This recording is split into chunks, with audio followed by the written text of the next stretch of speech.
chef got the juice, keep the show on fire. Josh brings the news straight from the source with no desire. The judge, our wise advisor, keeps us in line. Fresh from the comic shop, showcase your design. Ask Joe the comic book ninja for insights to explore. The popcorn gets to know you from straight to the core.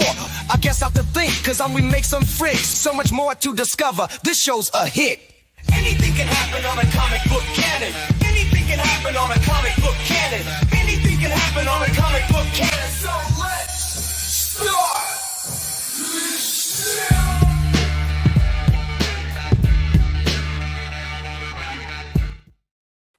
What is happening? We are in the wrong format. Don't matter. Don't care. Eagles are going to the Super Bowl. I know what the show is not about this, but the fact that Joe and I are both Eagles fans, and other people who are kind of attached to the show as well are Eagles fans. So we are pumped. We are super, super pumped. And the fact that we are so pumped, we're going to bring in Dan, Crafti Comics. They sponsor Fresh from the Comic Shop. Dan is an Eagles fan as well. So we're going to bring Dan in a little bit earlier to talk birds real quick and just jump into it. We got news. We got interviews. We got lots of things to do. Let's just I'm just so hyped. Dan, are you hyped? Let's go. Go birds. Oh, my God. One more. I'm trying and not like I got a lot of good energy and I'm feeling positive, but I'm still with that mindset. Like there's still one more because we've been there before in the last few years. The Yingling too, right? The Yingling. Yeah, no, super excited. A lot to celebrate today.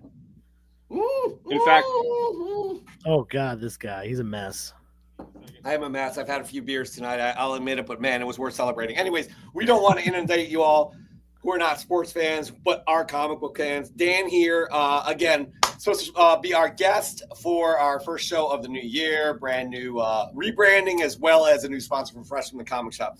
Dan, obviously, you had some issues in Southern California. We are so grateful that you, your family, and everything you have going on around you is okay. So that was kind of like the hold up to Dan being on the show. We're very happy you're here. So just want to throw that out there as well. Yeah, appreciate you guys. Thanks for having me. Definitely. So we're just going to I don't even like, I'm literally trying to get over the emotions of the whole, we're going to be in the Super Bowl thing. So Jeff, if you want to hold it right there, actually, I did bring a couple of just real quick goodies to show you that I didn't show you off air before we started because I just remembered. I wanted to show you a few of my favorite Eagles things that are not in Crafti's frames, okay? I got this Donovan McNabb autograph at the Eagles Carnival, I want to say when I was like 12 years old. And then I've got some classic Eagles cheerleaders cards that my eldest sister had gotten for me back when they used to do like supermarket signings and things like that. And then one of my favorite pieces. That's right, at the local Acme. And then my favorite, this hat that signed by Brian Dawkins and a bunch of Eagles when they did a charity. They did a charity basketball game at the Trenton CYO where I played as a kid, and you just could like go down to them and hang out with them, and they signed a bunch of stuff. So I got a bunch of my Eagles things still displayed in my nerd room here, as you can see. But I just wanted to share those with you guys. It's a shrine right there, and we appreciate that you go way back. We go way back. I think I saw a Hollis Thomas signing right there on that hat as well. Number 78. Great eye. But again, we are so very happy that you are here. And this is going to be kind of I don't know, kind of disjointed tonight because again, I'm overwhelmed with emotions. So I'm such a nerd right now. We're going to get into Crafti. We're definitely going to get into Crafti a little bit after the news, shortly after the news. But why don't we just bring Josh in here to kick off the news? But we have a way of doing that, don't we, Joe? We do. We have a little theme song that has popped up since the new year. A little rebranding going on here at the Canon. It's some good stuff. Let's check it out. Josh delivers the news and rumors.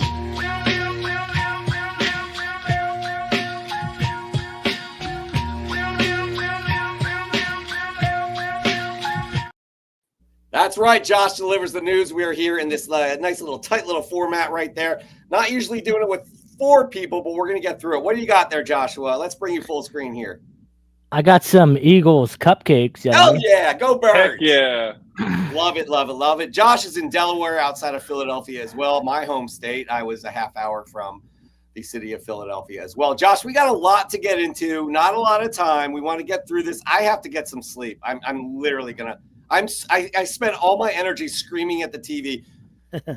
I thought I heard you all the way down here in Delaware. Yeah, probably did. Actually, before we get to it, again, here we go. It's like I'm all over the place. But let's just talk real quick about our featured episode issue. As you all know, this is episode 212. So we're going to feature an issue that is 212 as well. And we're going to go with the Incredible Hulk number 212. Bruce Banner finds himself on the run, grappling with the burden of the monstrous alter ego.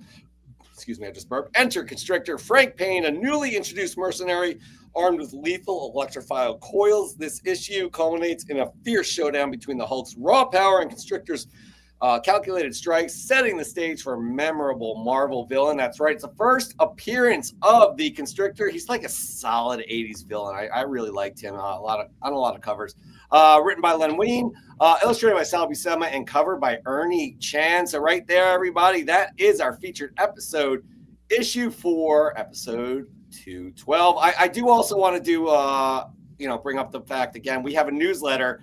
If you miss a show, what have you, it's really easy to catch up on our newsletter here. We are on Substack, and we are doing a contest as well here, where if you refer some friends to follow us on the Substack and the newsletter, you can win some cool things. And again, it's a nice, tight, overview of what the show was the night before. On Mondays, we'll send that out. If you refer 10 people, that's tier 1, or I'm sorry, 15 people, 25 people, subscribers, you'll receive a comic book straight from our curated collection. Tier 2 is refer 50 subscribers, and you'll get this amazing Stanley. Kids love the Stanleys, by the way. Comic book canon branded Stanley. And if you refer 100 subscribers, you're going to win this amazing Iron Man book here. What is it? It's I can't remember. It's the first roadie as 169. 169, 9.4, courtesy of Dan De La Torre, the judge. By the way, the judge is visiting his eldest daughter that I think she lives 3 hours away from him. He will not make it. I have seen that he has put some stuff in the chat. And by the way, he's congratulating me. Like I'm the only Eagles fan on here. We got 3 out of 4. Actually, Josh, technically, I mean, you got, you know what I mean? yeah, All right, Josh. Yeah. Let's just get into the news, shall we? Because there's some good stuff to talk about. I'm psyched about this first news story. What do we got? Yeah, this is a good thing to start off the week with. And Ulrich Thompson has been officially cast as Sinestro in DC Comics. Yeah, Sinestro, my bad. Huh? No and worries. DC Comics Lantern series. What's great about this is this guy, if you don't know, he was on a great show with Homelander, and I'm drawing a blank for that show, but he is a great villain, and you know what? I want to say it was Banshee. Banshee? Okay, I remember I forgot it was Banshee, but I started watching it, and it's a hell of a show, but he is a great bad guy, and it's interesting to also know that both him and Hal Jordan will both be older, obviously. So I don't know how much we're gonna see and that play out in the show, but Green Lantern is definitely rounding out the cast here, and I'm excited to see what other Lanterns we get in the show. Yeah, I'm super psyched about this. Obviously, Green Lantern's my favorite DC character. Sinestro, I would think he's the evil Sinestro we know, not the one in the Green Lantern Corps at this point. But again, I'm psyched that he's cast. I'm psyched he's going to have a recurring role. I want to throw it to Dan. I don't know how big of a DC fan you are, or even Green Lantern, but let us know your thoughts here. Well, see, I do have my Green Lantern right now. So perfect timing. No, I'm psyched. Like I was saying, I watched that show Banshee too, and for anyone who hasn't seen that show, it's a phenomenal show. I haven't seen this actor in anything since, but at least that I recognize. But I'm super excited for just the new DC approach, and I know it's different. There's kind of mixed reviews, and I was a fan of a lot of what Zack Snyder did and some of not what he did, and overall I'm just I like new things. There's always room for a fresh perspective on characters that have a million different stories to tell. Joseph. Yeah. I've said this I said this last night, actually. I think when we were speaking with Mon Comics. For those of you who missed that, the Canon crew invaded Mon Comics last night, so go check that out on the replay. If you missed the show, it was really awesome time there with Brandon, aka Brendan, aka Brian. But yeah, we had a really good time there. And I think I mentioned this last night, is that I'm not much of a Green Lantern guy, never have been, but I have 3 close friends who are all in on Green Lantern. Like that is their favorite character. That's Alex Collecting Dude on Instagram, James Mint Hunter Comics, and Tony Retcon Comics 215. All 3 of them are big Green Lantern fans, especially Hal Jordan. So I'm really excited for the Green Lantern stuff because I want to learn more about this character that a lot of my friends are just absolutely in love with. So this is something I'm super excited about. I don't know much about the actor, but obviously Sinestro is a must to show up in the DC universe if Green Lantern is going to be there. So yeah, I'm all for this. Yeah, again, I don't know much about the actor as well, but I see Banshee commercials on Max all the time. I had no idea anybody watched it until literally 5 minutes ago when Josh and Dan both said that they watched it. So maybe I'll check it out because I'm psyched about this character making an appearance in the James Gunn universe and Peter Safran universe. All right, more to talk about with James Gunn. Joshua. Yeah, so we got our first official look or back look of Supergirl. And you know what, man? I'm all for this. I'm excited. You can kind of see, I probably should have gotten a better picture for you, Jeff, but you can see a better angle of the logo that she's going to have. And it's going to be a little bit different and a little bit darker, obviously, because Woman of Tomorrow is a bit of a darker storyline from what I've been told. And yeah, I'm just all excited for this film. They just started filming 2 weeks ago. I would imagine we would probably get to see our first official look in the suit maybe in the next month or so. We'll have to see. I do want to point out, however, some people were complaining saying that, hey, she's in a hoodie right now. She's not wearing the suit. And my comeback to that was, well, hey, Superman doesn't wear his suit 24/7. The heroes have different identities. We're going to have to see what Carol wants to do with her identity when she shows up. She might be a reporter kind of like her cousin, or she might do something else different. And also it's just a back hair shot. So I'm just going to say, I think right now it looks great, and I'm super excited for this project.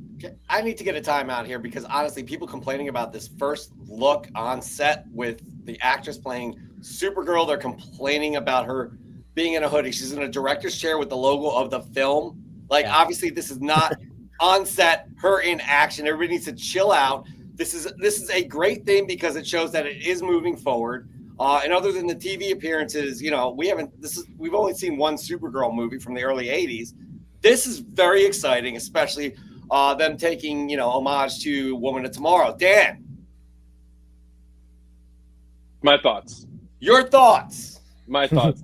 I was a big fan of the Supergirl presentation or kind of depiction in the Arrowverse. So that was kind of my first. I never saw the old 80s movie, and I haven't read a lot of Superman comics of the DC comics that I've been into. Superman has never really been too much like a character I've been drawn to. But like I said, I'm down for anything like new characters. My one concern, and I guess with maybe the Superman movie as the trailer, just overall reaction, maybe this is part of that stemming, is just so many characters in one film. I know it's often very difficult to then give them accurate screen time or build storylines that make sense in an organic way and they work together. So I'm hoping James Gunn pulls it off. But I could also see that maybe things like this, it's a sign that, how much can they really fit in successfully into a new debut movie? Joseph. Yeah, and that's a good point. Yeah, you obviously don't want a movie to be too jam-packed with these new characters and stuff, but let's just remember what James Gunn did. James Gunn made people care about the Guardians of the Galaxy. With the first film probably being, I want to just assume that 90% of the people that went to see that movie and enjoyed it had never heard of those characters in that movie. Obviously as comic fans, we know the characters, whether they showed up on another team or, you know, they're in a storyline, or for, you know, for the few people that actually were major Guardians of the Galaxy fans before that. But the vast majority of the public, you know, people who got into the MCU through the movies, they had no idea who they were. And that was an ensemble cast that they were able to really just make as like a fan favorite. As far as this picture, yeah, I mean, this is just clearly a promo shot. I don't know why anyone would get upset about that. Yeah, ridiculous. But again, another property that I'm excited to learn more about. For sure. I do want to also add on the fact I do believe James Gunn was also a producer on the Avenger films, Endgame, and Infinity Wars. So being around that, to be able to balance the ensemble, Dan, to your point, yeah, because there have been some disasters with trying to balance an ensemble like that. Yeah. Specifically, what was it, Batman and Robin? Like I have faith, especially with Guardians, especially with him being around just Marvel studios in general. I'm so psyched to see what James Gunn is going to bring. I mean, he turned Rainn Wilson into a superhero, right? So, I mean, he can pretty much do anything. Exactly. Yeah. So I have full faith in what's going on. The person who does not is Dan De La Torre, and he's not here to speak for himself tonight. We'll leave it alone. Joshua, moving on to some MCU stuff. Huh? Yeah, so this is a bit interesting because I reported on this, and it was actually confirmed from Deadline a couple months ago. Doctor Strange was supposed to be in Doomsday, but now he will not be. He will officially be having a major role in Secret Wars, so it'll be interesting to see how that plays out. And I'm kind of wondering now, you know, where we left off, obviously, in Multiverse of Madness with him. That ending that we had, is he gonna possibly be off world in a different universe, or something's gonna go on during Doomsday? I feel like maybe he should at least have some kind of a supporting role in Doomsday, but you know what, at least we know he's gonna be back in a major role in Secret Wars, and that came directly from Cumberbatch himself, who just did a interview with Deadline. So yeah, I mean, we'll see what happens. I've heard right now there's over 100+ characters supposed to show up in Doomsday, if not more. Whoa. So maybe this is a bit of a good thing, because we don't want things to be too crowded. But I don't know. We'll have to see how we move forward with this. Dan, your thoughts on that, since you were the one that's most concerned about now there's just 99 characters in Doomsday that is removed. But no, I'm psyched for I'm psyched for Secret Wars, and I think what's important to keep in mind too is there's so many different again interpretations of Secret Wars, because I grew up with like the Spider-Man cartoon version of Secret Wars. That to me was the Secret Wars story. Then later on, collecting the comic book run and reading that and realizing how different it was, right? And so this movie, I feel like it'll be interesting to see what parts it takes from potentially both of those, what totally parts that are completely original, and liberties it takes. But I think that Secret Wars storyline, already has been told multiple different ways. And so, I'm excited to see it told yet another way. Joseph. Yeah. Do I care less whether Doctor Strange is in Doomsday? No, I think we're going to get a huge ensemble cast in both Doomsday and Secret Wars. And it really doesn't matter if one character is missing here or there. All signs point to us getting another Doctor Strange movie at some point, given how the last one ended off with the end credit scenes and things like that. And this really it honestly doesn't matter. It's news because it's okay, this character, they're kind of piecing it together, but it really doesn't matter. For me, with Secret Wars, Doomsday, whatever, I'm just looking for them to end the multiverse. I'm okay. It was cool, right? I'm a little over it now at this point. So kind of wrap it up in a nice bow. I would like a nice bow as they move on to kind of just having a main universe right there to concentrate on. So that's what I'm most looking forward to. I'm not going to lose any sleep over Doctor Strange not being in Doomsday. I can tell you that for sure. There are going to be many other characters, as everybody here has mentioned. Speaking about a bunch of characters in an ensemble, but in a video game, Joshua. Yeah, so a few years ago, well, first, I'm probably the only video game player on here. I don't know about Dan. I'm out. I played this game and I have comments. Go ahead. Got him. Anyway, going back to what I was about to say, I'm a huge video game fan. I love the games, and so a couple years ago, Square Enix made of Marvel's Avengers, and it was not well received. I thought it was pretty decent, but it was more of a live service game and a lot of copy and pasting. But we have officially got confirmation that a new Avengers game is in the works. However, we don't know what studio is going to be making the game. I'm thinking it might be a Sony studio, only because they seem to always be making Marvel titles. But we do know that Blade is coming out on Xbox exclusively, and a few other properties. So yeah, I'm excited for this. And as a video game fan, I know there's over 7 projects in the works currently. There's a Captain America and Black Panther game in the works. There's an Iron Man game in the works, and a few other ones. So I'm excited. Wolverine too, isn't that right? I think there's a Wolverine game too. Yeah, Wolverine also is coming by the creators of the Spider-Man Sony games. And the other rumor is that they also going to be making a X-Men game in the next couple of years. So, Dan, are you a big gamer? Yes or no? I'm not. I probably just piggyback off of my son's games and Nintendo Switch. Although he got me into like the Ghostbusters game, which is incredible because you follow along the story. And probably the next most I know about video games is from the show Mythic Quest on Apple Plus with Rob McElhenney. But yeah, other than that, the Xbox One that I have is strictly for my physical DVD and Blu-ray collection slash Redbox DVDs that I've amassed.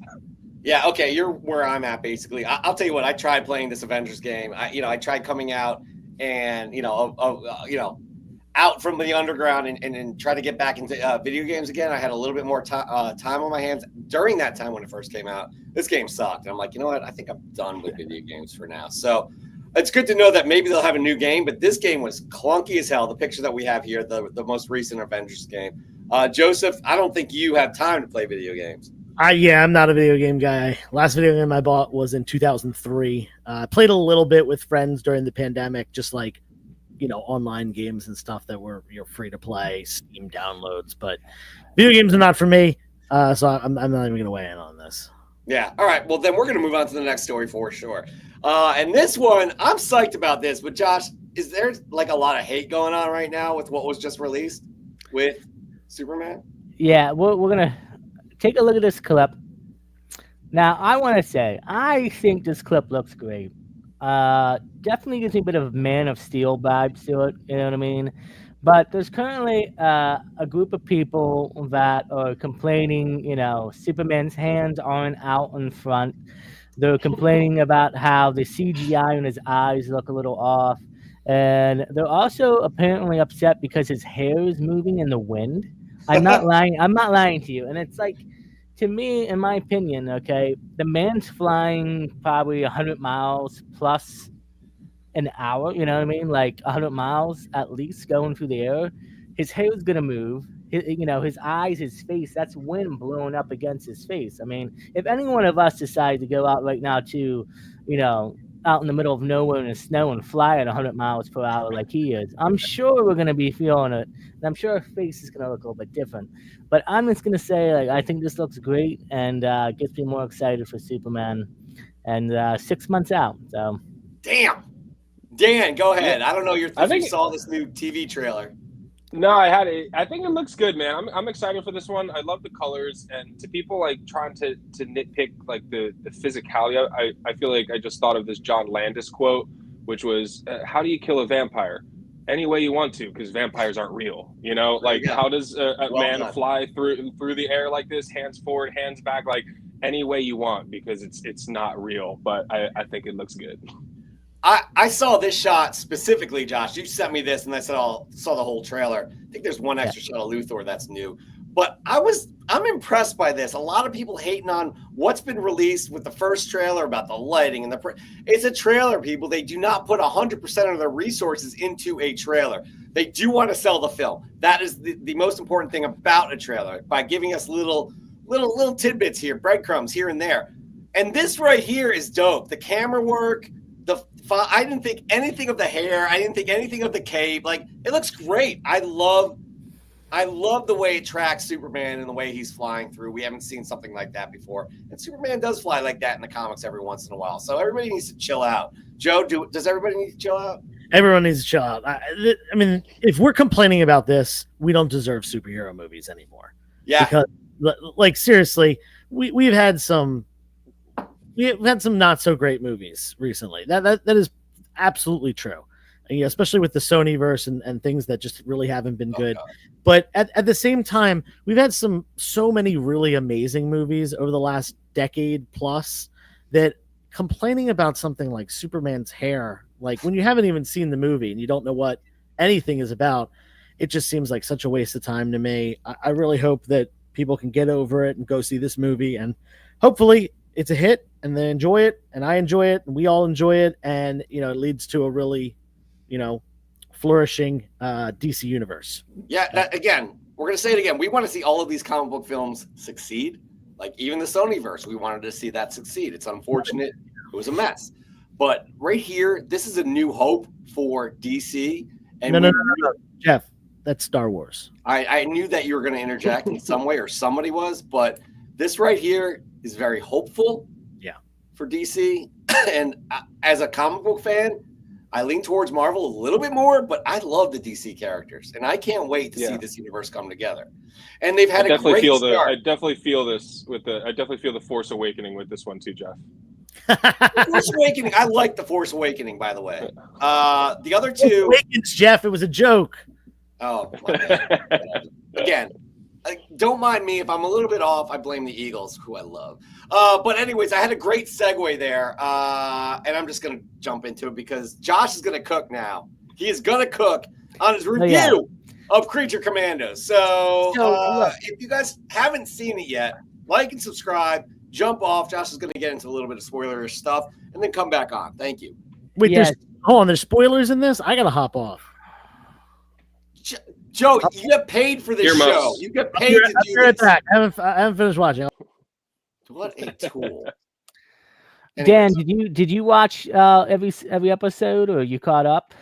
I haven't watched this. This is still one of the shows on my list, but I feel like it has so much similarities to Jeff Johns' Unnamed universe with Geiger and Junkyard Joe and some of those characters, that I've been like, oh, you know what? I'm going to just keep following this one so that like I start to get my wires crossed in my brain before I jump into this show, but it's on my list. Oh, loving the Unnamed. Anyways, I'm just gonna, fair warning. I mean, I know you got internet, and I know it's hard to keep things off, and you've probably seen some of the stuff, but there's gonna be some things in here that may surprise. Well, by the time you see it, you won't be surprised. So I'm just giving you a fair warning here. All right. So first of all, before we get into actually the stuff I wrote down, I just want to say, at the end of the day, when James Gunn announced this a few years back, I was like, who the hell is this team? Mm-hmm. Never heard of them. I do know Frankenstein, Rick Flag Sr., and a few other characters, but I'm like, never heard of the actual team together. Anyway, move forward. We came in, they released it, 2 months ago, I believe it was. We got the first episode, something like that. And you know what? The first episode was kind of like 50-50 split. And then the second episode really got me. And then from there, watched the whole thing. And I got to say, I think as a teaser for the DCU and to set up the world and see where, things are at and how things can be, I thought we did a great job. And I think James Gunn does excellent with teams. I mean, we know that with Guardians of the Galaxy. And I think that's why Superman, even though people are worried about it being overcrowded, I think he's going to do it well because he knows how to use a big team base of different people and get the stories out there. So at the end of the day, I'm going to do a rating on a scale from 1 to 5, 1 being absolute crap. So that's like Green Lantern with Ryan Reynolds. And then 5 would be like Avengers Endgame, phenomenal, blew me away. I'm gonna go with a solid 3, which is it's in it's in the middle. Now hold on, let me just explain, Jeff. That's not what you told me, and I didn't create a graphic to support that. But go ahead. So Oh, I yeah, thought totally. I thought it was good. I did end up liking it. However, I kind of felt like the runtime was just a little too short for me. I want to spend a little bit more time with some of these characters and have a little bit more of a longer story. The second part is I'm not big of an animation guy unless it's like Batman the Animated Series. If it's that, I'll watch it. But other than that, I'm not too big into animation. So I could possibly hit a 4, but for me, it's like a 3.9. Let's just call it a 3, which is a great, I think it's a great out of a scale from 1 to 5, Jeff. I think it's good. So that's just my little review. So do you want to go ahead and do yours and then we'll talk? No, I don't, because I'm not mad at you for having this review. I'm mad at you for saying that you gave it a 5. Yeah, I thought about it and then since we last spoke. His 5 dropped to a 4, which then 3.9, and then an aggressive round down to a 3. Well, to be honest, I don't think I actually said it was a direct 5. I think what I said was that we're going to rate it on a scale from 1 to 5. All right, I was going to give you So my you missed review the live. chat. I read the chat. I just read the chat again. Josh definitely said that he was asking you on a scale of 1 to 5, is that what we should do? And you took that as him giving it a 5. So this is actually a you problem, not a Josh problem. Oh, Yeah. wow. Stick it up for Josh. I've known There you we go. longer. Yeah, so that's my little review. Do you guys want to go ahead and Jeff?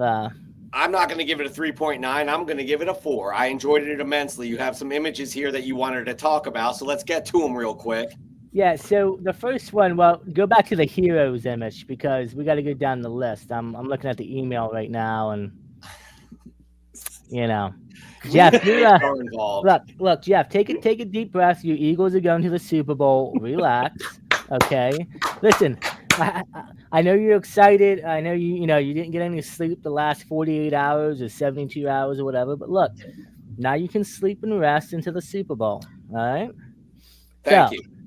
And plus, I'm going to give it a 5, so your graphics still works. All right. Oh wait, Dan, what did you give it? 5 stars. Oh, thank you. All right, so we're going to talk about heroes that were seen in the show. And if you know, then you would know, I think it's episodes 2 and 3 and a little bit into 4. Some heroes have died, supposedly, in a future vision.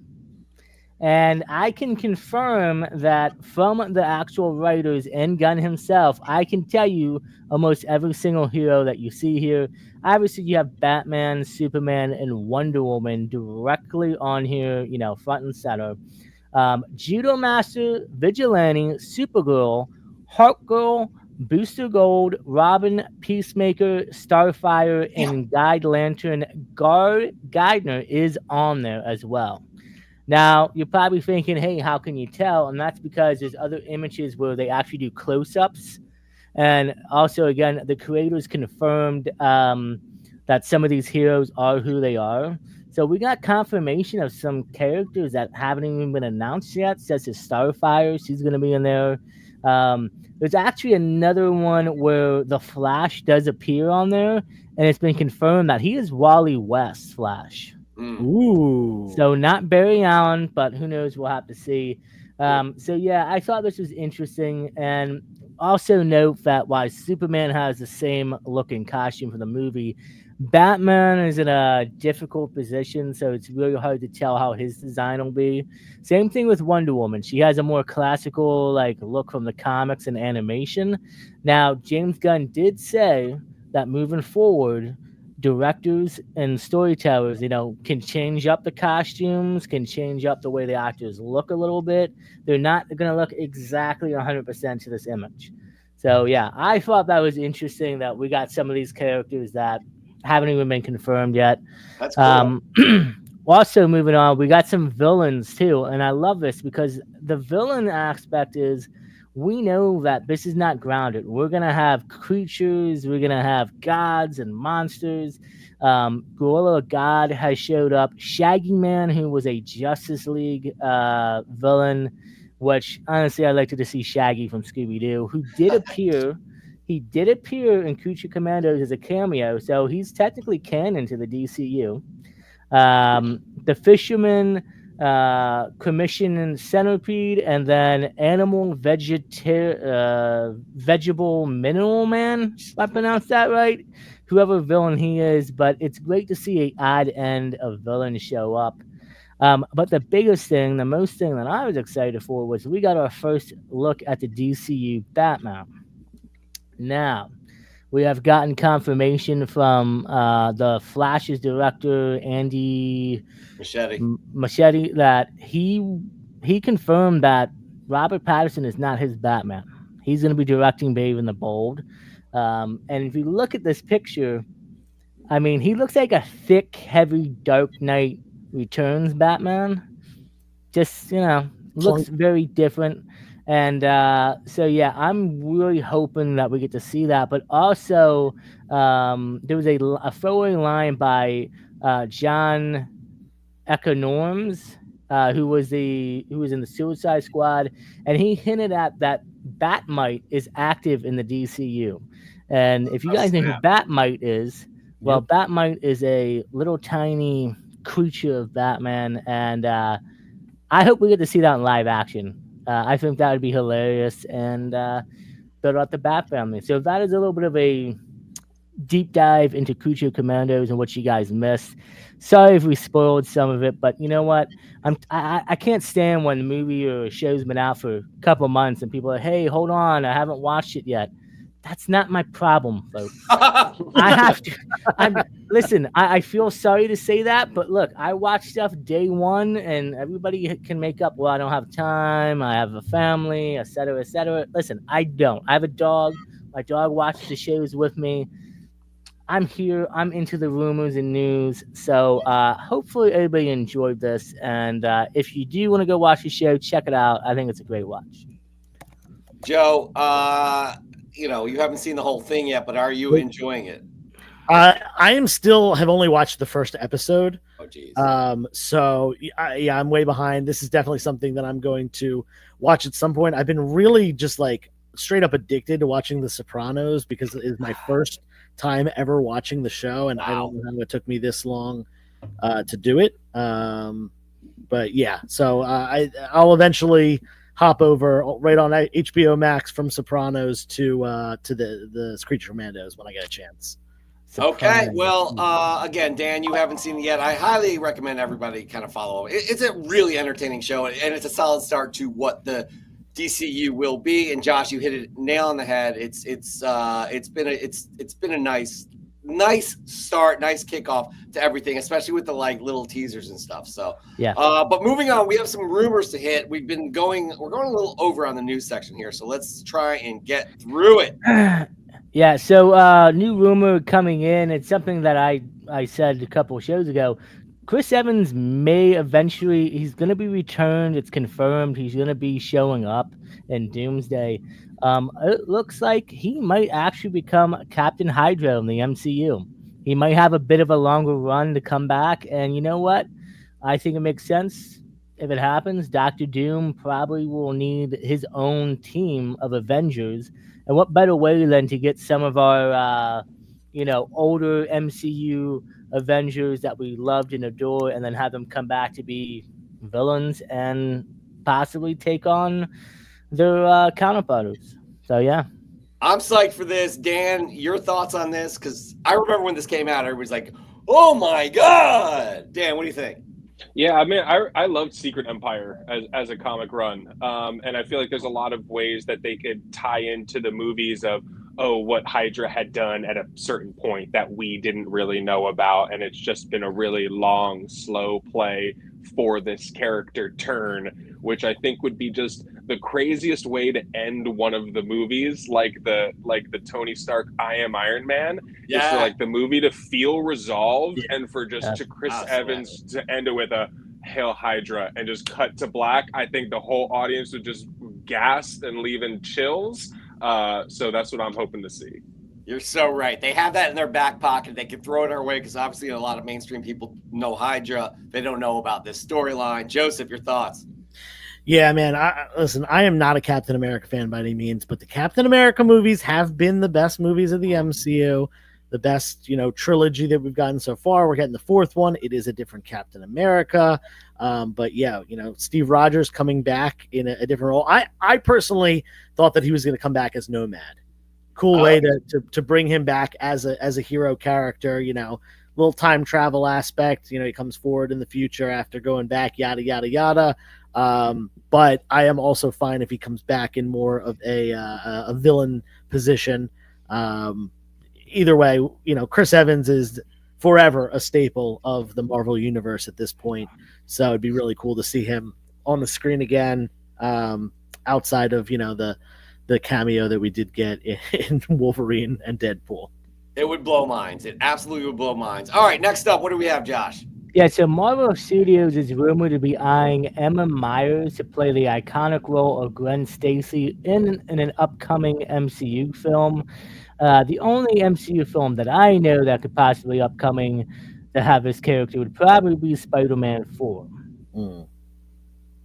I don't know anything about this actress. Dan? No, but I feel like the depiction of this character in Spider-Man Into the Spider-Verse and Across the Spider-Verse was so great that it's like almost you don't really see a lot of times where an actor has a hard time following an animated depiction of a character, but this might be one of those times. Yeah, that's a very good point. A lot of kids were introduced to Spider-Gwen that way. Joseph, your thoughts? Yeah, I know nothing about her. We need a good Gwen Stacy. Whether she's going to play a Spider-Gwen character or a mere mortal, love interest of Peter Parker, we need that. I've been cheering on Felicia Hardy for a while, being kind of the love interest character. But at the same time, I certainly would not mind a Gwen Stacy. But man, I really did like Emma Stone in the Andrew Garfield. She was great, for sure. She was one of the best parts of those movies. And I think those movies are underrated. But they're not terrible. No, they're not. But speaking of Felicia Hardy, that's a nice segue. We have we're going to wrap things up with some more Spider-Man 4 rumors. Joshua. Yeah. So rumor going around is that the MCU or Marvel has already cast the main female lead role in villain role for Spider-Man 4. Now, unfortunately, it's just a rumor because everybody's saying they have no idea what two character it is. So I'm thinking there's going to be two characters that come to mind, and that's going to be Gwen Stacy or possibly Black Cat, Felicia Hardy. It makes sense for those two, for the female lead. Now, for the male lead villain, you're talking. I'm hearing, depending on the way how this film, Spider-Man 4, is going to end very tragic, I'm thinking we're going to have either Venom, because if the ending happens the way it's supposed to, going into Secret Wars, we're going to need him somewhere in that film. Or I'm hearing Mr. Negative will be making his appearance as the villain, possibly. So I'm up for either or for both the female and male leads. And, I think Spider-Man 4, the trilogy was great.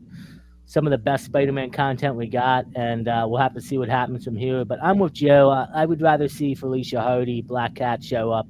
She's never made a live-action debut, at least none that I know of. So, yeah, see what happens. Yeah, I'm down for that. You can count me in. Dan, your thoughts? Yeah, I'm down for Black Cat, especially if it's with Sydney Sweeney. And the other character, villain-wise, I would love to see in a Spider-Man is the Shocker. I think that's a character we haven't seen yet, and it is still kind of like a street level cool character that you could do something with, and was always one of my favorite from the animated series. Didn't we see? We saw the Shocker in the first Spider-Man, though, didn't we? Yeah, kind of. He was like he was like. Did I miss played that? by two different characters, but it wasn't like. It was like a kind of an MCU kind of merge of two different characters, but he had the that's right. Yeah. But it would be cool to see the full Shocker stuff. I think we've talked about this a lot. Tombstone would be dope. Oh, man. Tombstone's a massively underrated character. Yeah. Tombstone would be dope. And right there, I'm sorry, Joe. I'm cutting. I didn't even get to talk about this, man. I'm a jerk. Listen, Anyways, but sorry. Hey, can't do that. Just want to note that the Buffalo Bills are up by only 2 right now. I really thought they were going to blow out. Wait, no, hold on a second. I have the wrong score on my phone. No, they're not up by 2. They're up by 5. But yeah, I thought they were gonna. No, the Chiefs are up by 5. I'm looking at the wrong thing. Goodness, get it together, Joe. Anyway, back to comic books. Felicia Hardy. Yeah, I like this. Tombstone. I'm a huge Mr. Negative fan. His story arc in the comics is really, really cool, and just his character design is awesome as well. Hiccups. That being said, a lot of people know Spider-Man. Danny's talking about it from the, I know Danny was into the video games. I know Mr. Negative did show up in the Spider-Man video games, so that might be a really good character to utilize, since a lot of people that aren't necessarily into the comics but know the character from the movies. And they've also dropped hints along the way that Mr. Negative will be showing up throughout the Tom Holland movies. So yeah, I'm all about that. Jeff, now you can end the news segment. I was just gonna say we're running really late. That was an awesome news segment, but just really running late. So let's just roll it. Josh delivers the news and rumors.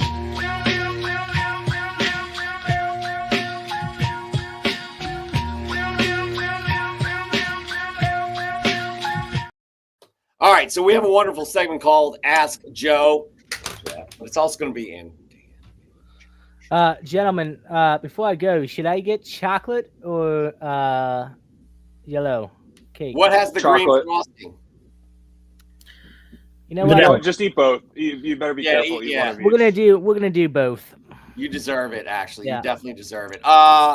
Anyways, that was a wonderful segment there, Joshua. But we're gonna do Ask Joe next. Get your questions in for Ask Joe. We're running a little bit late here on the news. I want to point something out here, actually. It's kind of important to mention this, where Scruffy, hey, everyone, sorry I'm late. You never have to apologize to us for being late or missing the show.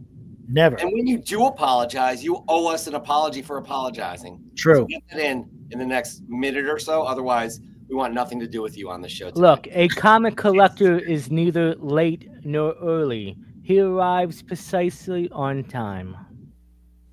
Well done, Joshua. Well done. And with that, everybody, get your Ask Joe questions in. We're going to be doing that segment next. But Dan's here talking Crafti Comics, which we were going to get to soon. We brought Dan in a little bit earlier, which I'm glad we did because we ran long on the news and he was part of it. But we're going to talk Crafti Comics, our Fresh from the Comic Shop sponsor. Before we do, though, we're going to get into it. Do you know? We all know that Batman has many costumes. But did you know that he once had a zebra costume? He did. It's true. Did you know Batman once wore a zebra suit? Over the years, Batman has donned countless suits for different missions.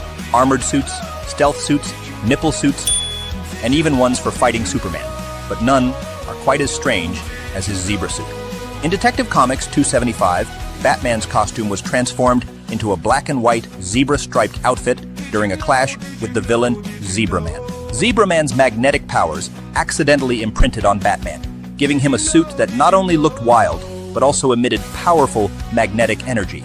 The suit turned Batman into a human magnet, attracting and repelling metal objects against his will. The story saw the Caped Crusader struggling to control his new abilities while still fighting crime, and, of course, trying to find a way to reverse the transformation. Thankfully, by the end of the issue, Batman ditched the stripes and returned to his iconic gray and blue costume.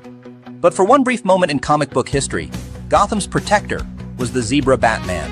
It's one of the wackiest and most memorable moments in Batman's long history, proving that even the Dark Knight wasn't immune to the bizarre twists of Silver Age comics. All in favor of Josh being Zebra Batman next year for Halloween, raise your hands. As long as it's tight spandex and it fits my body well, I'll do it. I can't wait for that. Anyways, that's a nice did you know right there. Not sure. I didn't know that. What about the panel here? Everybody, did you all know that mask had kind of like a schnauzer dog vibe to it, though. So I don't know. Joe, you probably knew about this, right? I knew about it just because I've owned the book. I think it's only one cover that he's on like that. Yeah. And I've owned it. I've sold that book before. It's a Silver Age book. And, you know, the goofiest things happen in the Silver Age. So for sure. So that was a fun one right there. But you know what else is fun? It's Ask Joe, but you're going to ask everybody here. Ask Joe, ask Joe, ask Joe, Joe. Ask Joe, whoa, and Jeff.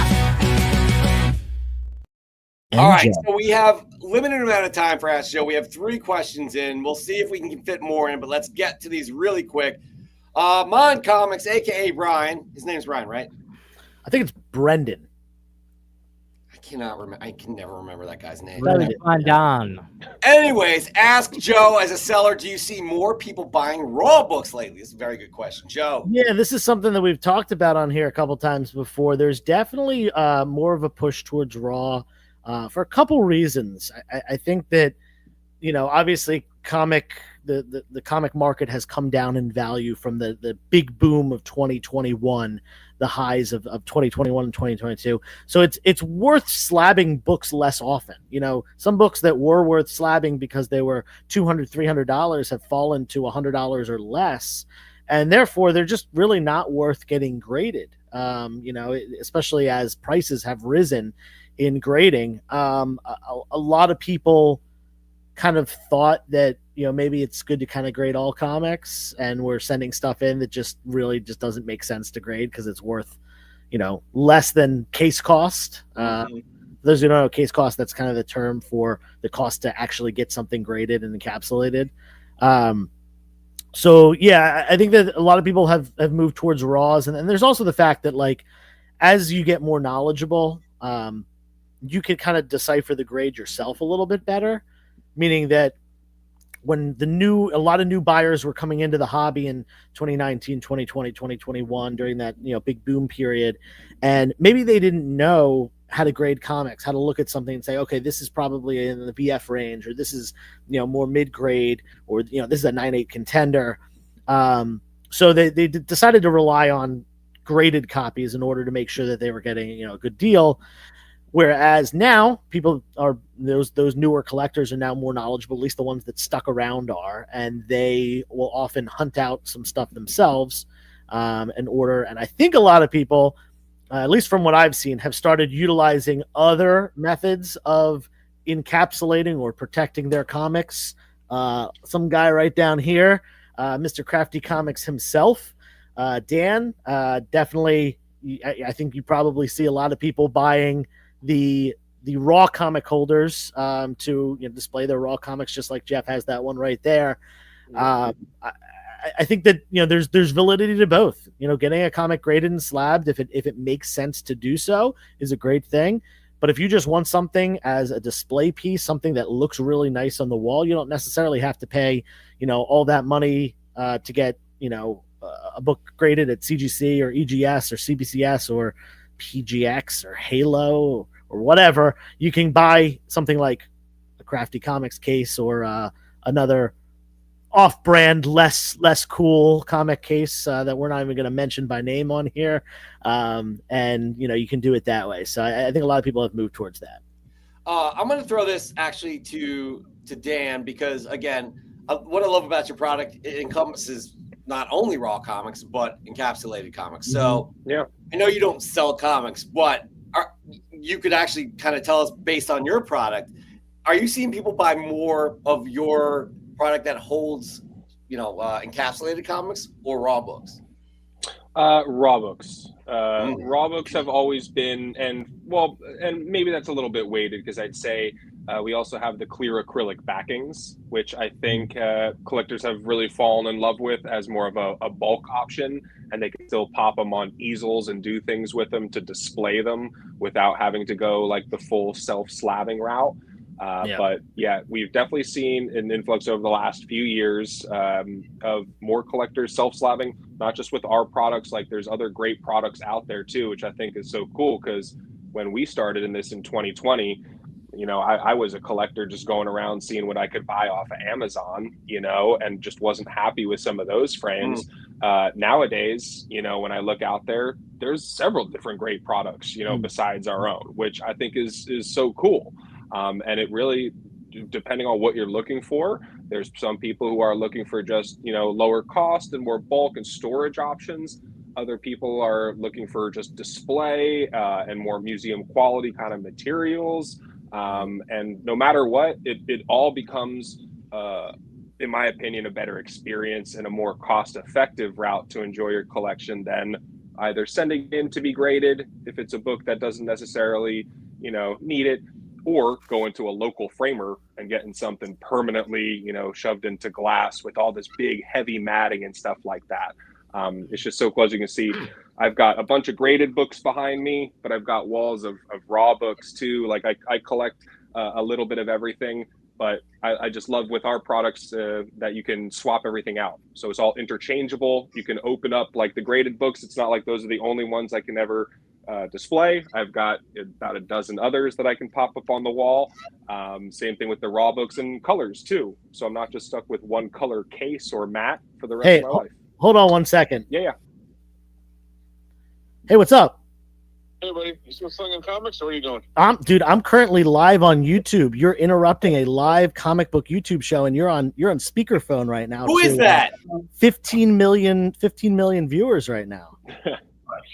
Well, go Birds. Go Birds! Go Birds. Birds. I'm gonna have to be VFW for this fourth quarter. Coach, we got a game on our hands here. Yeah. All right. I'll talk to you later, man. This is my cross street neighbor, John. He's great. Go I'll talk to you Birds. later, John. Enjoy, guys. See ya. Love it. Sorry, I just needed to interrupt the show with a phone call. Yeah, it's really Go Birds, though. Go Birds. All right, sorry, Dan. Again, I love that we stuck in actually to be able to sneak in your product in there because again, I've been an advocate of Crafti Comics before they joined Fresh from the Comic Shop in terms of sponsorship. My wall, those are all Crafti Comics, and the back wall will get 4 more right there because I figured out what my 2025 books are going to be. But we got to move on here. The next question here is Nukes Comics. Ask Joe and crew, what are your favorite?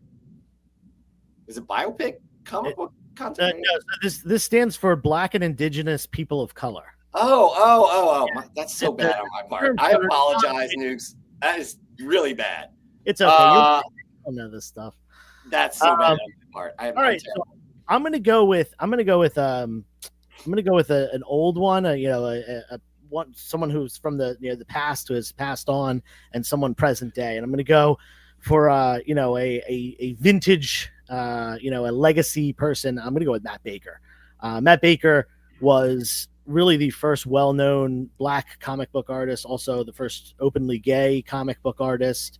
And this was back when, both of those groups were treated much differently than they are today. He was an artist in the late 40s and early 1950s. And Matt Baker has some of the best golden age comic book art, especially his stuff on romance. He has kind of everything from he has war books and sci-fi and adventure stuff, but his romance covers are just some of the most sought after in that genre of comics. And as far as present day, I'm going to go with Jorge Jimenez. I have absolutely loved his stuff since he was on a bunch of different DC titles. And the way he does cover art specifically, it's different. It looks, whereas a lot of cover art just kind of aims to grab your attention by being, flashy in some way or, kind of having something going on. The Jorge Jimenez covers, to me, they really seem like you're looking into the comic book to see something that happens. It's like an actual action in motion on a lot of his covers. And I absolutely love that. So shout out to Matt Baker, RIP, and Jorge Jimenez, two great Black and Indigenous people of color that are comic book artists. I know one that I would like to say. However, I want to throw it to Dan's way if he has anybody. Rodney Barnes is one of my favorite writers. Philadelphia. Philadelphia. He's from Philly. No, but he actually lives out near me now in SoCal. Okay. So I've gotten a chance to meet him at Arsenal Comics and Games when they had a signing in Newbury Park. And I ended up gifting him one of our frames at the time. Awesome. We just kind of connected on Instagram.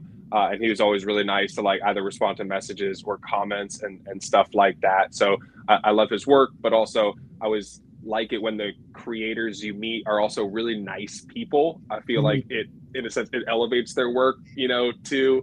So yeah, shout out to Rodney Barnes. Joshua, do you have anybody? Well, I gotta go with Neil Adams. Neil Adams is white, bro. He's a white guy. All right, I'm trying to think. Give me. I got you. You think Jeffrey Verege, who unfortunately passed away recently, outstanding artist, Native American, like so unique in all of his work, anything he touched. Mainly a cover artist, but wow. George Perez, again, another artist that's passed away, unfortunately, like outstanding. Those are two at the top of mind right now, and again, like really, really outstanding. Jeffrey Verege, especially, very unique in the art that he put out, because I love how he incorporated his heritage within all of the art that he did. Unbelievable. They are so unique. They are true pieces. I know all of this stuff is art, truly, but like they deserve to be in a museum. Love what he did. So, Joshua.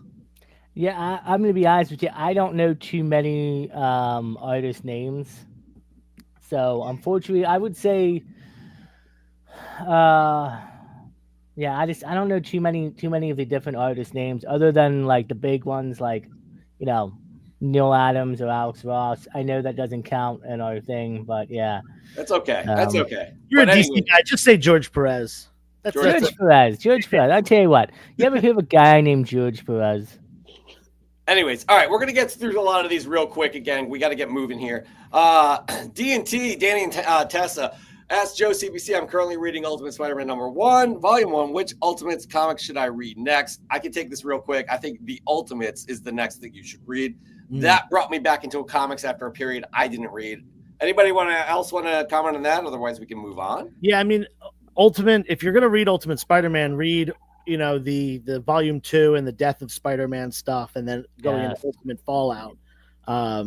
Especially I know Danny's a big Miles fan, so kind of segues there. The Ultimates, I'm telling you though. Great read. Excellent series. So don't read Ultimate X-Men. They got some weird things in there. There's a scene where Wolverine watches I think it's Quicksilver and Charlotte Witch make love. Like it's a weird thing. Don't read Ultimate X-Men. It's a weird one. There's a little incest. And I agree with Joe. If you're on from incest, so Niner Foxtrot asked Joe, when sending a book to CGC for a signing, do you recommend getting the book pressed by CGC after the signing? This is a tough one. I've never gotten anything anything pressed by CGC. I've done all my pressing myself or had someone else, aka Paul Bond, do it. That being said, if you're not going to press it, I would. But if you're going to press it before, I think you just kind of cross your fingers, press it, cross your fingers, and hope that the artist doesn't do anything to, bend the cover. Typically, they are very careful. Now, if you're getting it signed by an older artist or writer, creator, maybe you would do want to get press afterwards because maybe their dexterity is not so good anymore. They might lean on it or bend it a certain way. If it's someone not geriatric, I think you're fine just probably pressing it yourself beforehand. But if you don't do pressing, it might be a good idea to get a little safety press after the fact. Okay, that's a great answer. We're going to move on. I don't think Joshua, go ahead. I just want to make this real quick. I actually sent in to Paul Dini when he did his last signing with CGC a few years ago. I was new into the hobby. I did get the pressing and cleaning service from CGC. Yeah, I got a spine check or two added on to my book. Oh, no. Yeah, and no. Listen, it should have been at least 9.6, at least 9.8. Unfortunately, I got it back as a 9.4. What Joe said, though, find a person that can press and clean for you that has reviews, then send the book in. I've heard stories, too, that CGC, even if you do pressing with them, they do a quick press and get it out, and things can still get damaged. So I would recommend doing it yourself or a somebody that does it full time. All right, we're gonna move on here, but I'm gonna have Dan answer this first. Ask the besties, if you were to make a comic, movie, or TV show, what storyline or characters would you pick? Ooh, Dan, you and I are gonna agree on something. I'm definitely gonna shout out something that I know I think you'll. Okay, so I'm gonna go, man. I know I had mentioned Geiger in the Unnamed Universe before. That's right. I love that read. So, but I'm gonna go with Department of Truth. Is from James Tynion, one of my absolute favorite series right now. It recently came back like after a hiatus, so I've been catching up again. But yeah, I'm looking forward to that. Just has like from the first issue I read, it had that like big world vibes. I was like, someone's going to acquire this to either turn it into a movie or to a TV show, and I can't wait to see. If you have not read the Department of Truth, you got to pick that up. The production company that did Chernobyl for HBO, they have the rights to produce that. Excellent. I don't know if that's going to happen, but if they do, it is going to be amazing. Joshua, real quick. Yeah, I would do a Nightwing show, and it would be past, present, and maybe even future. It would be a current, present Dick Grayson doing his thing in Budhaven, fighting crime, and then you would get flashbacks and scenes when he was a younger Robin under Batman. Could do some cool stuff with that, and maybe dabble a little bit into the future if he ends up having kids with Barbara or something. So yeah, that would be my thing. That's not a bad call. Joseph. Yeah, so this one has been in the works for a little bit. I'm so excited for this. It's my favorite indie comic, my favorite horror comic. It's called Witches from Image Comics. Scott Snyder, Jock. I love it. I reread it at least once a year. I've got the trade paperback that is got folds and everything in it and stuff that I've lent out to a million people. It is in the works. I think it is coming. It's supposed to come this fall. I think to Amazon Prime, if I remember correctly. So yeah, look out for that. But Dan, great choice with the Department of Truth. That's definitely a book that I've recommended to a lot of people in the last couple of years. 100%. Now, because Dan took Unnamed, I definitely agree with Department of Truth, but I'm also going to say, Joe, don't be mad. Do not be mad. Okay. I'm going to say the whole Energon universe. I know you are. You love it. I freaking love it. All right, we got 2 more questions left. Caleb Leland, quick fire question outside of superheroes. What do you get the biggest call for from buyers? Humor, like Archie, Harvey, and Disney, romance, war, Western, etc.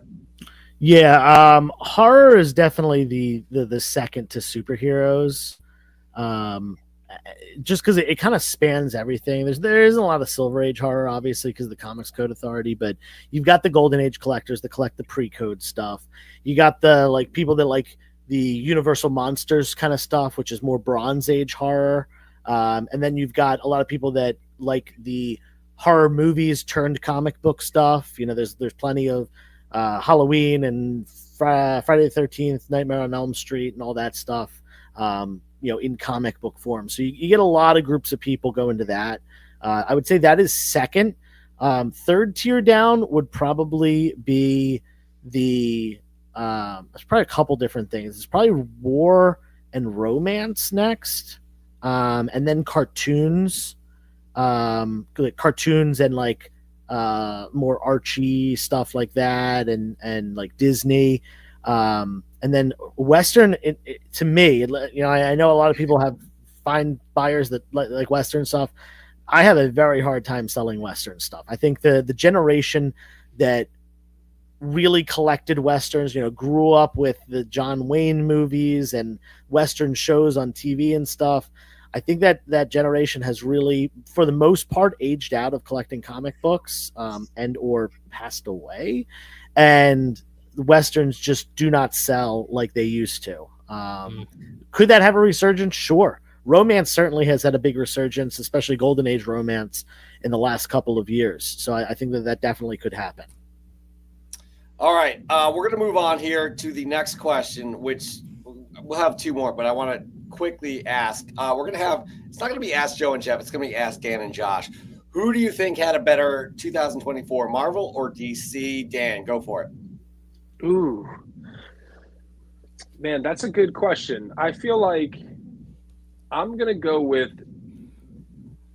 man. I want to go with DC because I feel like they have the whole concept of the unknown and change like at their disposal, right? And there's a lot of mystery behind it, and so therefore all of our expectations can be either as high or as low as we want.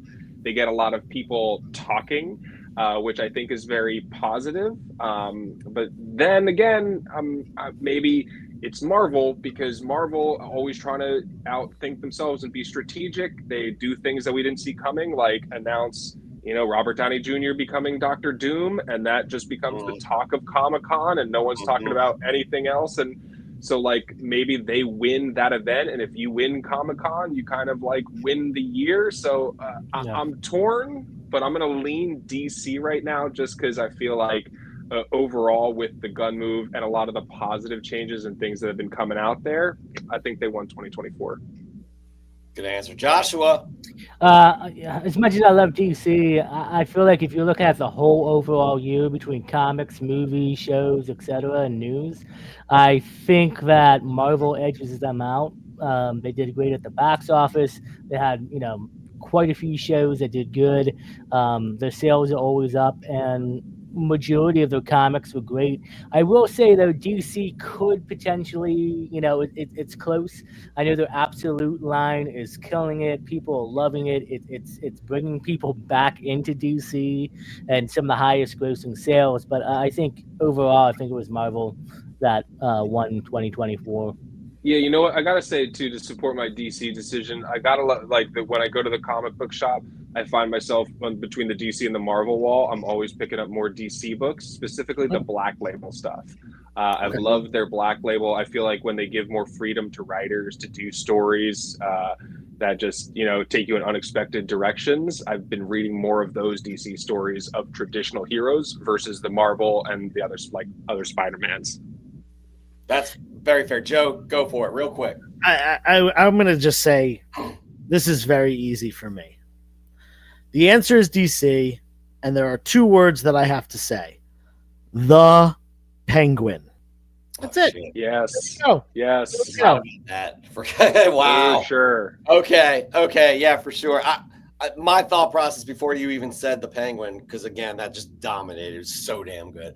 I'm real quick. I'm going to say for comics, it's DC because of the Absolute line. For film, television, etc., I think it's Marvel because of the Doom announcement. So there's your answer right there, Scruffy. And we have one more question that's going to be directed. None of us can answer this. Only Joseph. And I'm going to bring you full screen, Joe. Ooh. Read it. Am I a huge Spider-Woman fan? I would say I'm a medium Spider-Woman fan. I think it's really cool that they've had a bunch of people in the mantle of Spider-Woman. They're all very, very, very different. You go back to Jessica Drew in the 1970s. You've got Julia Carpenter in the 80s. You've got Maddie Franklin in the 90s. You've also got Mayday Parker as well. Another universe version. There have been Spider-Gwen technically is Spider-Woman. That was her original name. She has taken on the name Ghost Spider since then and is more commonly known as Spider-Gwen or Ghost Spider. But her first appearance, she was Spider-Woman. I think you probably asked this because of my wall. This is just a really cool poster that I decided to put up on the wall, and it's been up there for way too long. I'm currently in the process of, it's been months of being in the process of reorganizing, but I will get new posters up at some point soon. But yeah, there we go. All right, and right there, that ends. Ask Joe.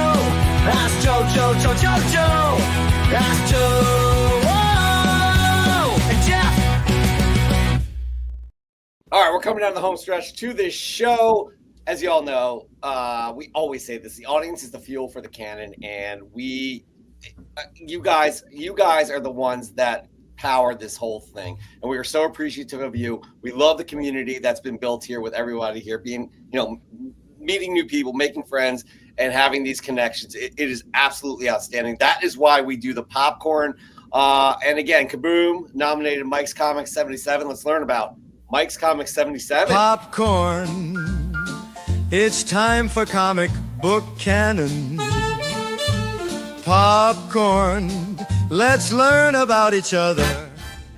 Hey everybody from Comic Book Canon, everyone in the comic book community. My name is Mike. I am in snowy, cold Chicago. Thanks to Luis at Kaboom Comics for shouting me out.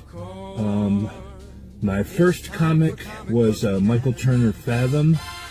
And check me out on Mike's Comics 77 on Instagram, where I do Turner Tuesday every week. And shout out a Turner book. Turner's my favorite artist. I'm also a musician. I collect a lot of action figures. I love Spider-Man, Vampirella, Red Sonja. And I'd like to shout out a great guy from the community, Rob at Coastal Carolina Comics. Rob, you're up next, buddy. Thanks, everyone. All right, well done. That's how you do a popcorn. That's how we learn about you, and everybody gets people who get nominated, please take note. We have Coastal Carolina Comics coming up for next week, and that is the popcorn. Here we are in the stretch run, and we've been wanting to get to this for 2 weeks to talk about our amazing sponsor, Crafti Comics, and here we are. Let's get into it. Let's talk about your products real quick. We're going to show these things off. Dan, I'm going to bring some things up on the screen here, and you're going to kind of elaborate as to what they are. Here we go. Yeah, boom. I'll talk you through it. All right, so this is one of our favorites. This is our Flex display case. It is a frame for graded comic books, for graded magazines, those graded Last Ronin books. It is made of a museum quality acrylic. So the number one question that we get asked for people, is it UV protected? Yes. It is 99% UV protected. As you can see when he holds it, there's some depth there. So the slab fits very comfortably inside of the frame. There's no pressure placed on it, right? But it's really easy to open these things.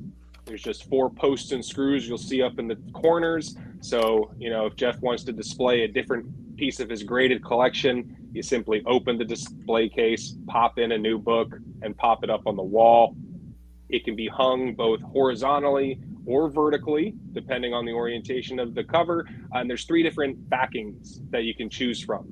So the one that Jeff just showed us and the one here is the clear acrylic, if you just want the emphasis on the book. But for our graded books, there's black, there's white, and then here we've got, for our raw books, my bad. I thought those would be the same color. No, you're good. So, but yeah, for our graded books, we've got the 3 different backing options: clear, white, and black.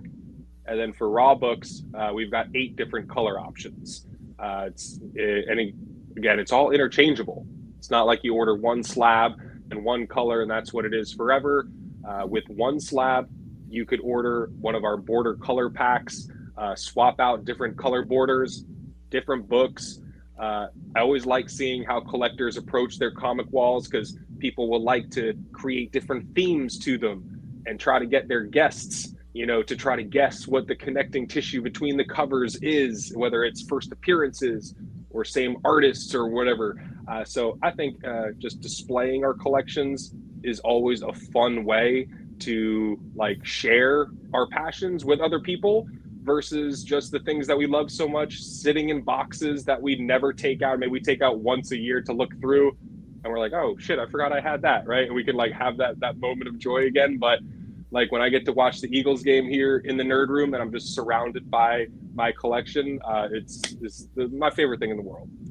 By the way, Spud, aka Lexi, says you have a cool vibe. Such a cool vibe. Obviously, he's from the area. Lexi lives in Delaware. He's from Southern Jersey, I do believe. That's right. Yeah.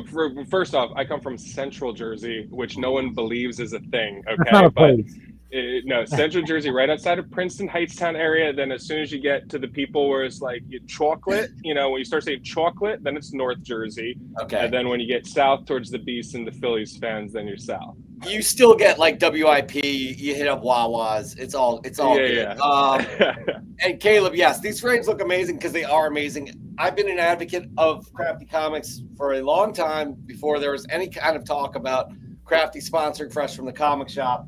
I love them. I absolutely love them, and I cannot recommend them enough. All right, so again, real quick, let's get into this one right here because that's a little bit different, right?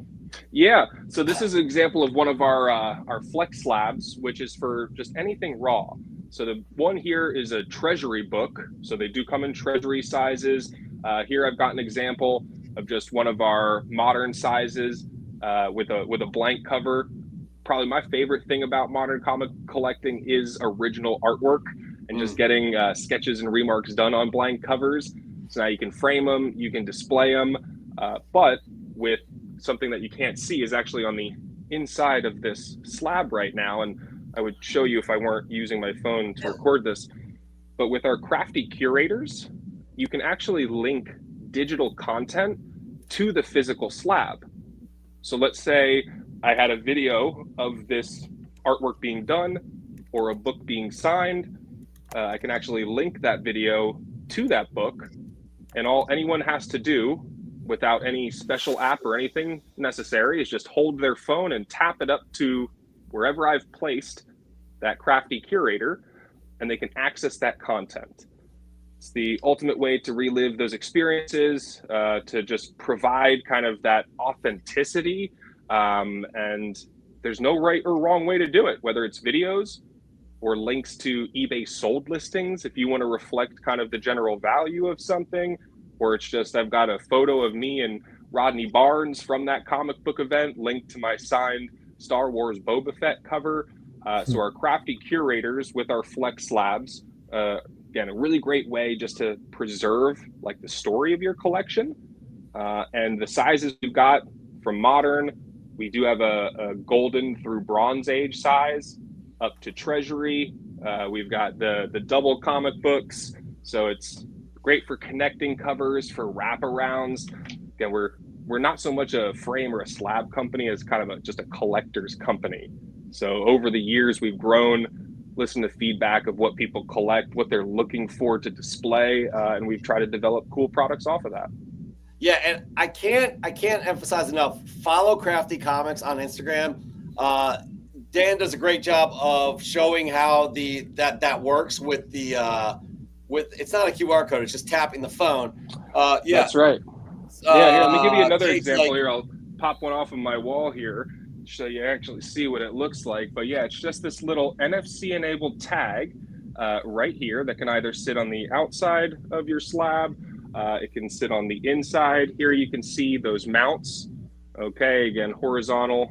But then the most important part, and at least in my opinion, is the depth. Okay, so here you can see there is exactly 1/8 inch depth, and it can be adjusted up to 1/4 inch. But that book doesn't sit, in any pressure. There's no wiggle room. It doesn't have to be self-slabbed with a bag or a board or anything like that. It's acid-free, shatter-resistant, and museum quality acrylic that we use.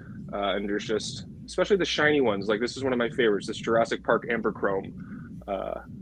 Just looks so nice. So cool. And I love the reactions we're getting. Lexi's like, connecting covers are my weakness. My jaw just broke from how hard it dropped. I mean, this one right here, connecting covers, so cool. Yet another kind of innovative product of being able to display comic books like we all want to do. You don't need to buy you don't need to buy picture frames anymore. You know what I mean? You don't need to shove it in something that's not made for comic books. These are made for comic books and magazines. Oh, here we go.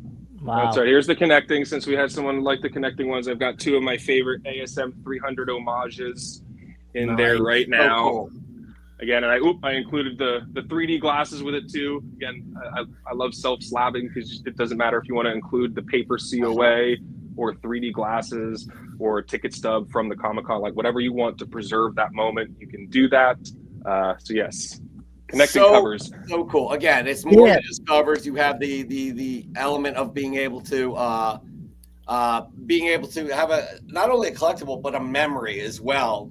Being able to tap your phone on there.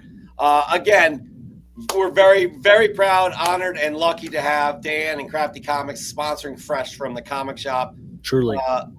We cannot thank you enough for that. And real quick, I just want to say, Kate is giving us an update that the Bills are pulled ahead. It's 29 all. Maybe And Lexi, you got a new customer from Lexi, which is great. But Lexi, again, just get some fresh from the comic shops, and maybe you'll win one of these months.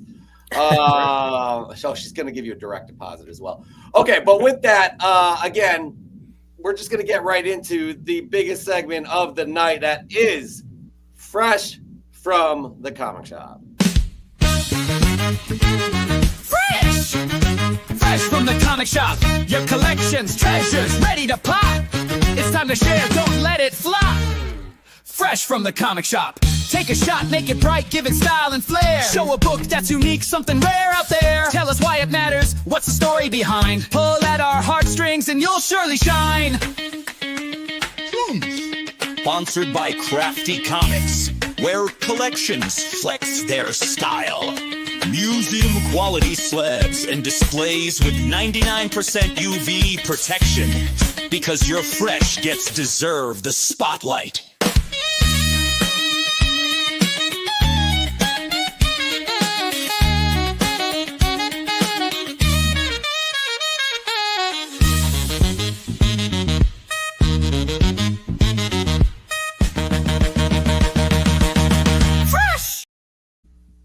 That's right, Fresh from the Comic Shop.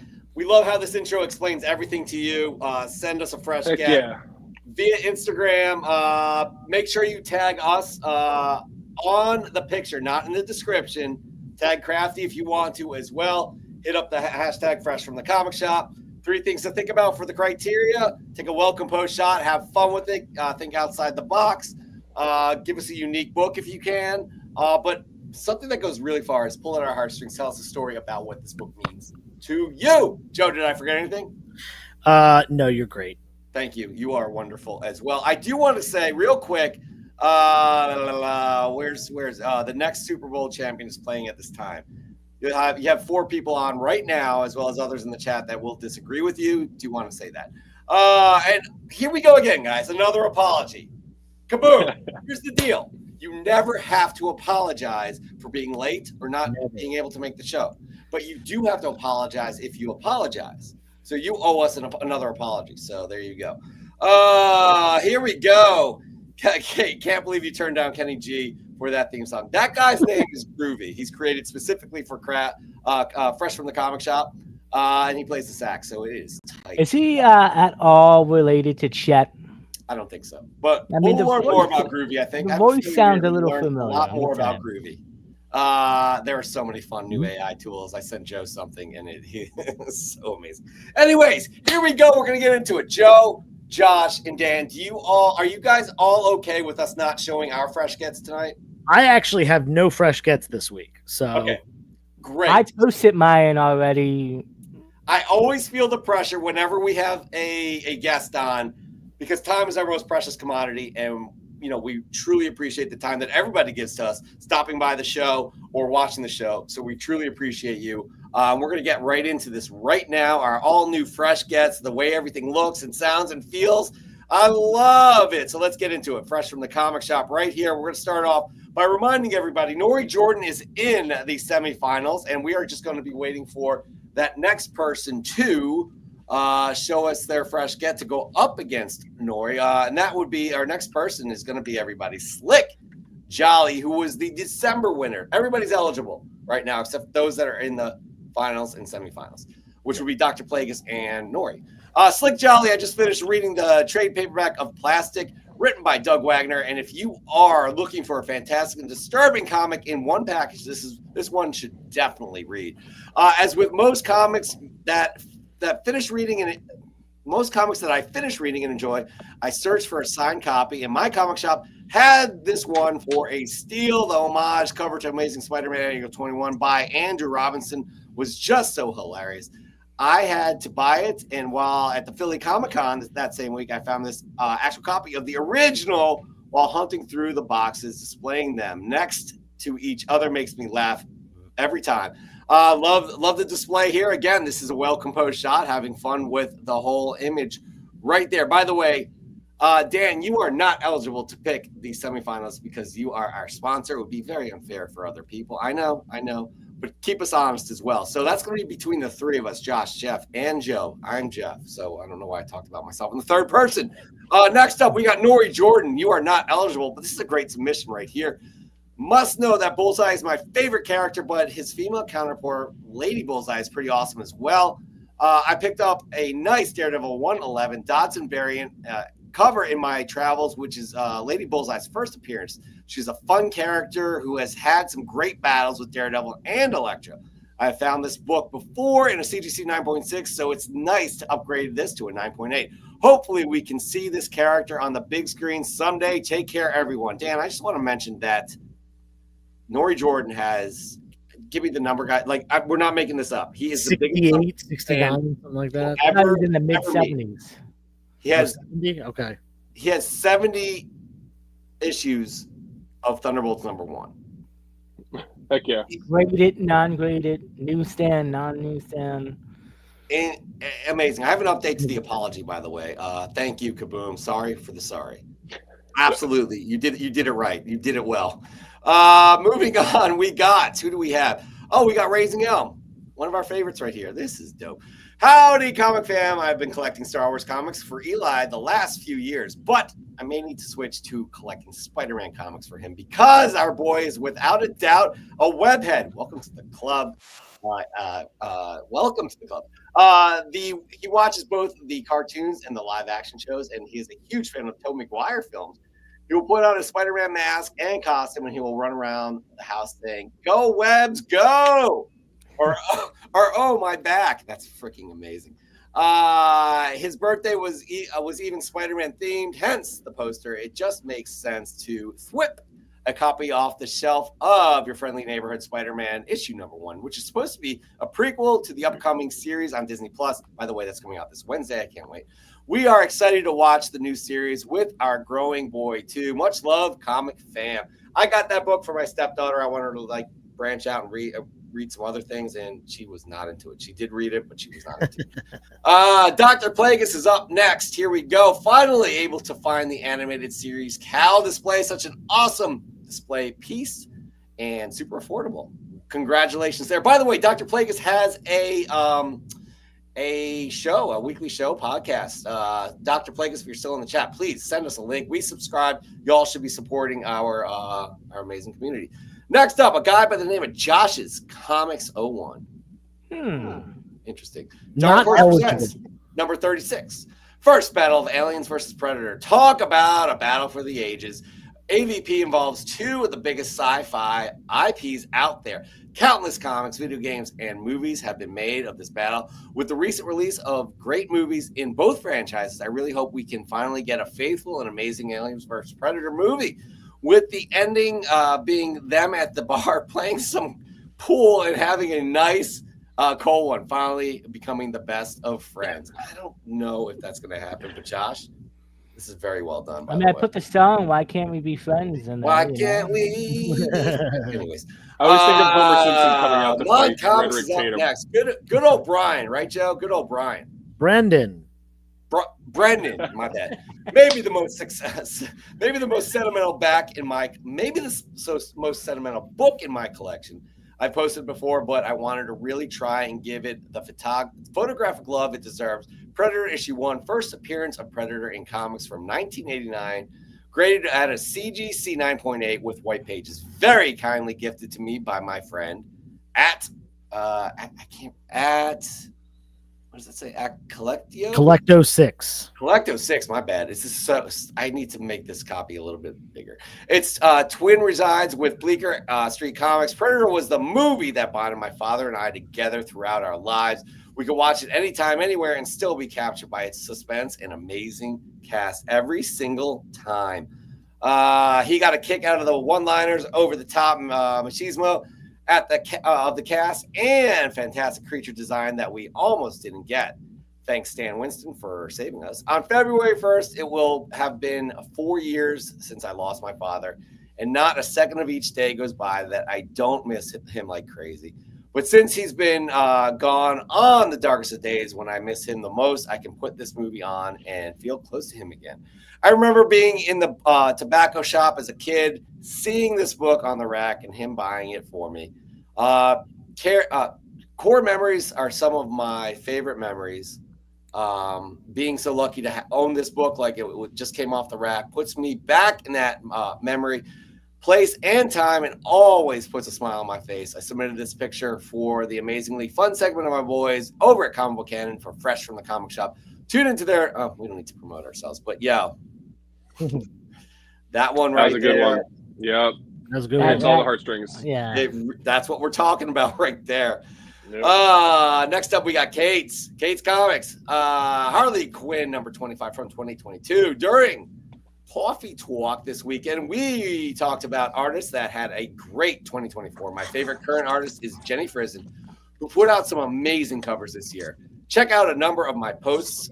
This 1 in 25 cover by Frison for the current Harley Quinn series is my favorite cover she has created to date. Frison nails the no fucks vibe of Harley Quinn while still putting her spin on the character. Plus, who doesn't love Bud and Lou? I'm not just scooping up those super pets. I had to pair this cover with this cute little Harley Quinn figure that includes one of her hyenas and manic smile. Thank you, Happy Collectibles. That's another great submission right there, Kate's. And then we have Kaboom Comics. Kaboom. Hey, Comic Book Fan, this is my submission this week. Amazing Spider-Man 77 completes my two-part 76 and 77. Love the Romita cover. Always been a fan of his Spider-Man work. That's a really, really cool cover, by the way. And finally, guys, we have, by the way, like and subscribe if you haven't already. It's a crime if you didn't. I mean, millions of people watch our show. Fresh from the Comic Shop, The Mask returns, number 1. In the midst of all my Marvel pickups, both old and new releases, it's refreshing to see something truly fun and full of nostalgia. While backbinning, I found this 90s goodness in crispy condition. I had this book as a kid and read the cover off of it. I never thought I'd find a copy this pristine with mask insert to boot. This book's art and no holds barred writing still pushes the envelope as much today as it did when I was a kid in 1992. Written by John Arcuto and illustrated by Doug Mankey with a cover painting by Mankey. Good stuff indeed. Nukes. All right, guys, we just went through all of our fresh submissions. Great submissions, by the way. Keep it up, everybody. And thank you for getting them in earlier today because of the game. Go Birds. Really helped. I competed with everybody. But we have a decision to make, the three of us. And Dan, you need to sit idly by and just take it all in, okay? Because it would not be fair for you to be picking the winner here or the semifinalists. God, there's two that I really like, but one holds an edge over the other. First of all, I just want to say, fire submissions, everyone. This really week. are. They really are. And we appreciate you getting them in early and all that. But more importantly, we've got some numbers this week, which is nice. It was dwindling a little bit at the end of last year, but you guys are now on your 2025 game. Yeah. I appreciate you all submitting and stuff and encourage you to keep doing it. Get your friends to do it. Get your cousins to do it. If they don't have comics, give them some comics so they can do it. It's a lot of fun. Anyway, there's definitely a couple that stand out. I just pull Mon Comics back up.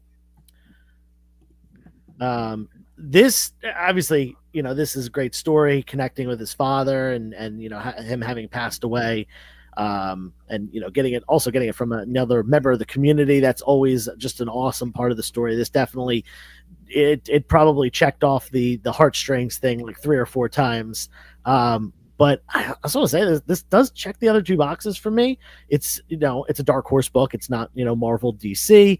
It's another IP that was turned into a comic book, and I always like those books. Really cool when people go for stuff that they're into that are outside of comics that are made into a comic book. And also this picture's awesome. It's amazing.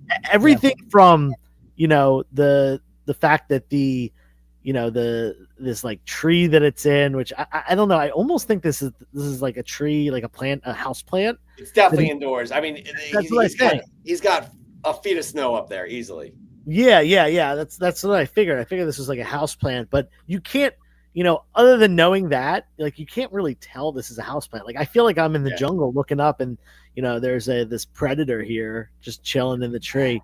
And then coupling that with the action figure, the perspective is awesome. I love that those 3 leaves that are like closer to the camera are out of focus. It's just really, it checks all the boxes for me.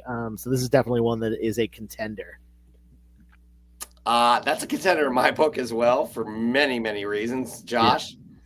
Yeah, I agree. That was that's my main one for the night. Exactly everything Joe said. Like that checked off everything. I have some of you guys know this. I lost my father, and I can bond over certain movies with him as well. And that got me a little hit in the heart tonight. And so yeah, that book's my number 1 for tonight. Look, it's up there too. I just wanted to say Kate's Comics, I thought, did an excellent job with this submission too. Oh yeah. I really enjoyed this submission, and also Raising Elm as well. But guys, I think it's unanimous without even like confirming with you guys. I think Mons is going to be moving on to the semifinals here. Amen. Yeah, Mons. Great choice, Brendan. I joke around with you, pretending not to know your name, but I can't joke around with you right now because this right here means a lot to you, which means a lot to us, especially for you sharing this story with us, taking an amazing picture. We truly appreciate you. Thanks for having us on the show last night. If you're not following Mon Comics, please do. Well, Brendan, you are moving on to the semifinals to go up against Nori Jordan. Hold up. I just want to say something. We've joked about his name so many times that you're saying Brendan now instead of Brandon. You did it twice there. That's a new layer. Yeah. Now I'm messing myself up. Brandon, I apologize profusely because I don't want to joke around with something like as really, close to you as this is. So please accept my apology. I do want to say though, real quick, he is a man of nature because his submission that won him last year was the Man Thing submission that was looked like it was out in the woods. His first submission too for Fresh. So yeah, he's gonna be on the lookout. He does well. He does well. All right, this has been an outstanding show, everybody. Dan, thank you so much for joining us. We truly appreciate that you're happy, healthy, safe from all of the awful things that are going on in Southern California. Again, I think there was the Josh's Comics, not Josh's Comics 01, but did a great kind of charitable thing Friday night. All proceeds went to the Red Cross. Yeah, so I meant to mention that in the news today. I thought I meant to say let's put that in there, but yeah, Josh's Comic Books. Not Josh's Comics 01, our co-host, but Josh's Comic Books. His name's Aaron. Great guy. He actually started the page for his brother Josh, who had passed away. And it was kind of to keep his memory alive. But more importantly than that, he just does a ton for the community. And really does a lot of promoting for people and stuff. And this was just another example of that. Put together this, charity auction, and I participated in it. I auctioned off 2 slabs. I think it was $400 between the 2 slabs, and then I matched it. But that was only a drop in the bucket because he raised over $70,000. Huge. So that's a big deal because there's a lot of people in need. Yeah. We appreciate you, the community, as well. Again, like no bullshit. You guys are the fuel that propels this cannon here. So, Dan, I don't know if you have any kind of closing comments. We again truly appreciate you being with us, especially for this year with Fresh from the Comic Shop and hopefully beyond. Thoughts? Anything you want to talk about? No, I appreciate you guys. Thanks for having me. I just wanted to shout out to the submissions and what you guys brought up about pairing with like outdoors and the comic books and like creating a theme to it. I honestly think that would be I would love to see more of those types of photos. Like out here in Southern California, I live near a lot of like movie locations, and a few times I've brought like a Star Trek comic book to the rock where Captain Kirk climbed it during the episode. So for anyone out there who lives either just in creative or cool places, think it'd be cool to see, take those collections outside and maybe, pair it with a unique backdrop. I thought that was a great point, Joe. We are all about that. Again, getting as creative as fun as possible. Josh, do you have any closing comments, sir? Yeah, I just want to say thanks, everybody. keep getting those submissions in. You know, you guys are killing it, man. Like, it's great submissions we've been getting in. And like Joe said, reach out to friends and family, give them comics if you have to.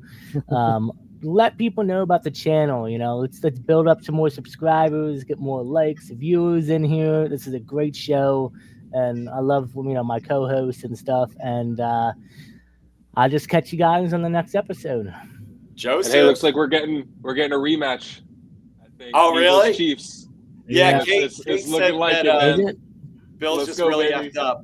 It's actually, it won't be a rematch. It will be revenge. That is the word. That's right. That's right. Joseph, and that's all I have to say. Thanks for being here. Go Birds. Go Birds, indeed. Again, I said this once this show. I say it almost every show. Time is our most precious commodity. We truly appreciate the time you all spend with us. And we are going to kind of close it out for this show. We'll be back next week, 8 p.m. Eastern Time, 5 p.m. Pacific Time. We will not have a show Super Bowl Sunday. That's not because, we mentioned that before the Eagles made it to the Super Bowl. I can't believe we're in the Super Bowl. But again, we will not have a show Super Bowl Sunday. So that is the 9th, but we will have a show next week. So keep that in mind. Until then, everybody, please be good to yourself. Be good to others. Fly, Eagle, fly on the road to victory.